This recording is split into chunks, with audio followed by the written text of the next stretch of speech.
dont nous tenons, que vous puissiez diffuser et en faire une ample diffusion.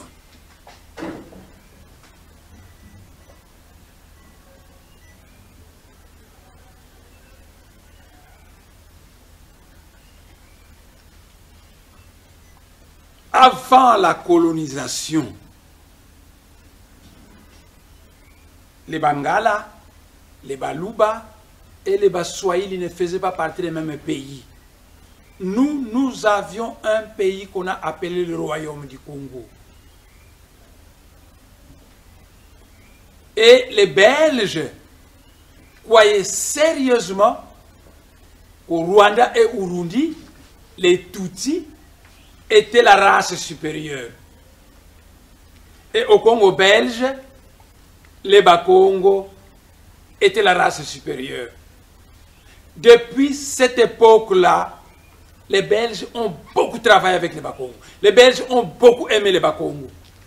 Mais à partir du 4 janvier 1959, que les Bakongo ont demandé l'indépendance de ce pays, la Belgique est devenue fou furieux et elle s'est mise à manipuler les Bangala, les Baluba, les Baswahili et à les opposer à leurs frères Bakongo qui ne leur ont jamais nui. 80 ans de colonisation, les Bangala vivent dans le Bas-Congo, ils ne sont jamais inquiétés.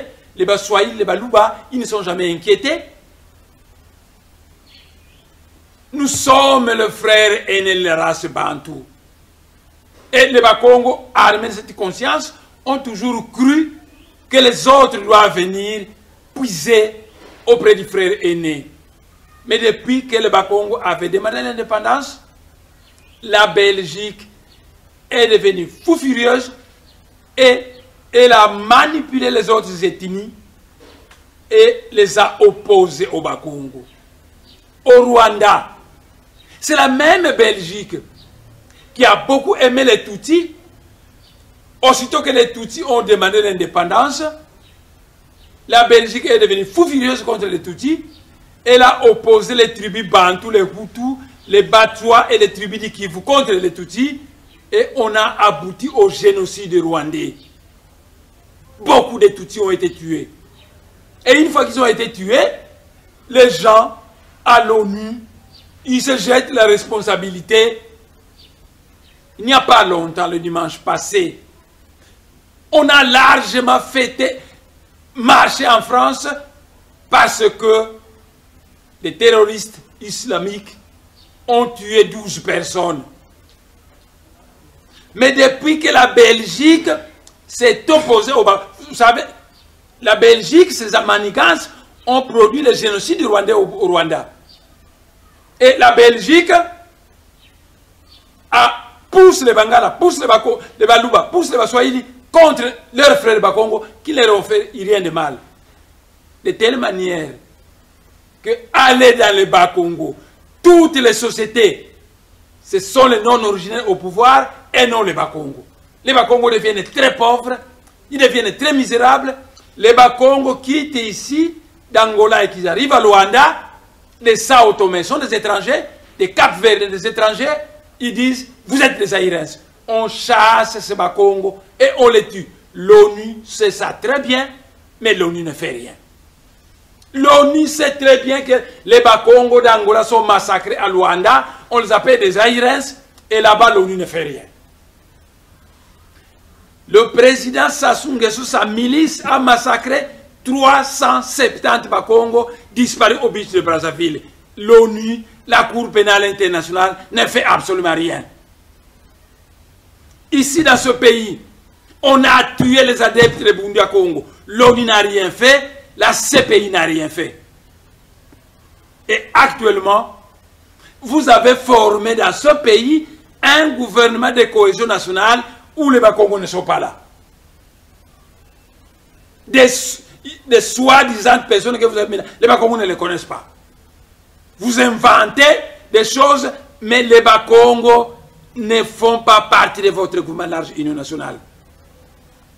Mais ce pays, toutes les provinces de ce pays sont riches, Mais la Belgique n'a conçu que dans le Bas-Congo et un peu au Katanga. Et les autres provinces, avec toutes leurs richesses, sont encore potentielles. Et de telle manière que c'est le Katanga et le Bas-Congo qui fournissent plus d'argent au Trésor national.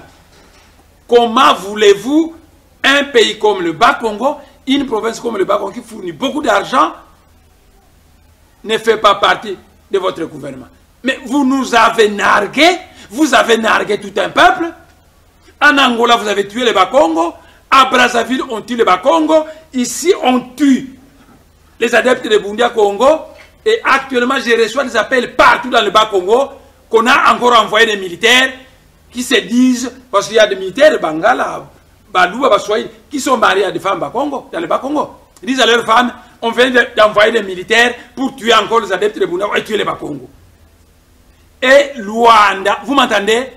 Le gouvernement de Luanda a déjà envoyé à Joli Park, dans une parcelle de Werason, 500 militaires pour tuer le Onga Congo, pour me tuer moi. Donc, on a tué à Luanda, la communauté internationale ne dit rien, l'ONU ne fait rien, les défenseurs des droits de l'homme en Occident ne disent rien. Quand on tue 12 personnes en France, c'est tout le monde qui marche. Sassou Nguesso, sa milice tue 370 Bas-Congo. On trouve ça normal. On tue les adeptes de Bundia Congo, on trouve ça normal. On tue en Angola, on trouve ça normal. Mais vous avez vu ce que le génocide rwandais a produit? On veut produire un autre génocide. Et on veut arrêter, tuer le chef de Bundia Congo. Qui a fait quoi? Vous avez formé un gouvernement large union nationale. En tant que légaliste, les notables Bas-Congo m'ont demandé d'écrire au secrétaire général de l'ONU de quitter ce pays pour qu'il y ait un référendum d'autodétermination, pour qu'on quitte ce pays. Moi, j'ai calmé les gens en disant, on ne va pas le faire pour le moment. Nous allons d'abord soumettre notre problème au Parlement. Le Parlement va résoudre ces injustices et le problème sera terminé. Moi, j'ai déjà écrit au Parlement, j'ai écrit chez Kengwa Dondo, j'ai écrit chez Minaku, les lettres sont là-bas, dans leur bureau, où j'ai dit, vous allez recevoir une délégation des chefs religieux Bas-Congo, des monseigneurs de l'église catholique Bas-Congo, le chef de l'église kimbanguiste, Némoana Semi lui-même, et des chefs religieux Bas-Congo, pour discuter les problèmes d'injustice qu'on commet avec le Bas-Congo. Et on a décidé de tuer Longi. C'est la Belgique qui fait ça, mais la Belgique n'est pas seule. Il y a des gens qui se cachent derrière. Des gens qui le dimanche passé, ils étaient à Paris pour marcher parce que les droits de l'homme, c'est pour eux, pas pour les Noirs. On peut tuer des Noirs comme on veut. Ça ne fait absolument rien. Quand vous tuez 3 personnes là-bas, des Blancs, ça devient des problèmes. Donc, l'Angola a déjà envoyé 500 personnes. Ils ont attendu l'ordre qui viendrait de Luanda. Et depuis hier, les gens sont en train de monter, des militaires. Et il est prévu qu'en principe le vendredi, ils devront attaquer l'objectif tuer Némoana Semi. Mais qui a fait quoi? Donc quand on tue les Noirs, ce n'est pas du terrorisme. Combien de Tutsis on a tué? Combien de Bas-Congo on a tué à Luanda? Le président s'assoit à lui tout seul, 370 Bas-Congo. Qui bouge? Personne. Conclusion, seul un État indépendant du Congo central peut sécuriser le Bas-Congo. Parce qu'on nous tue en Angola, on nous tue ici, on nous tue au Congo-Brazzaville, on forme un gouvernement, nous ne sommes pas là-bas, et ils tiennent à tuer, ayant la couverture de l'Occident, seul un État indépendant du Congo central peut sécuriser le Bas-Congo. Par conséquent, à partir d'aujourd'hui, aussi longtemps que les injustices envers le Bas-Congo ne seront pas résolues, et moi, en tant que leader du peuple Congo, je dis au Bas-Congo que Katuna Votako, qu'il y ait des élections à tous les niveaux, nous on ne votera plus. Les Bas-Congo ne voteront que pour un référendum d'autodétermination pour l'indépendance du Congo central, à moins qu'on résolve le problème de l'injustice que j'ai soumis au Parlement. Moi, j'ai soumis un problème au Parlement. Alors ils disent non, le vendredi on le tue. C'est ce qu'ils ont décidé. Alors, comment voulez-vous, le gouvernement de ce pays, au lieu de protéger les citoyens, l'armée angolaise va venir ici pour tuer Longi. Donc, le gouvernement de ce pays, le gouvernement d'Angola, le gouvernement du Congo-Brazzaville sont tout à fait incapables de sécuriser le Bas-Congo. Seul un État indépendant du Congo central peut sécuriser le Bas-Congo. Voilà le message que j'avais à vous communiquer, qu'il faut diffuser, et je demande au Bas-Congo de la diaspora de se lever et de faire tout ce qui est à leur pouvoir pour aller de l'avant. Je demande au Bas-Congo d'Angola, au Bas-Congo de la RDC, du Congo-Brazzaville, de se lever. Ça ne sert à rien, nous sommes victimes d'un complot international. Aller tuer 3 blancs, ça va être le problème.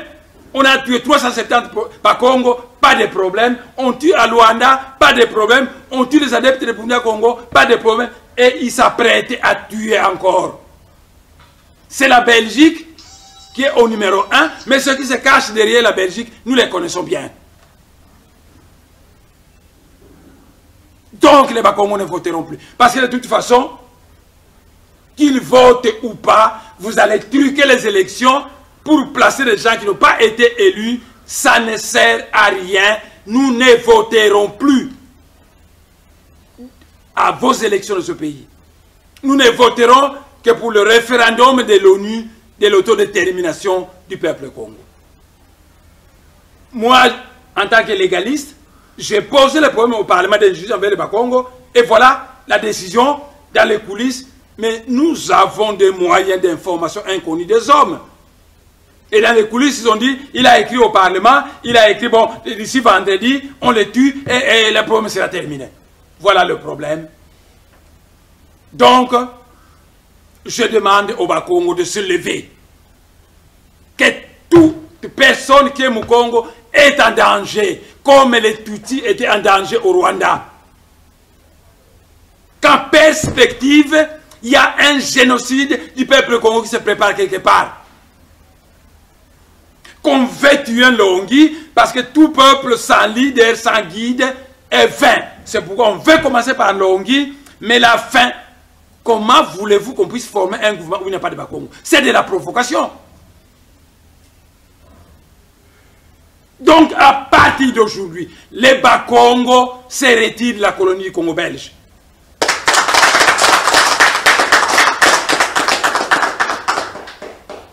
Parce que seul un État indépendant du Congo central peut sécuriser les Bas-Congo. Je termine.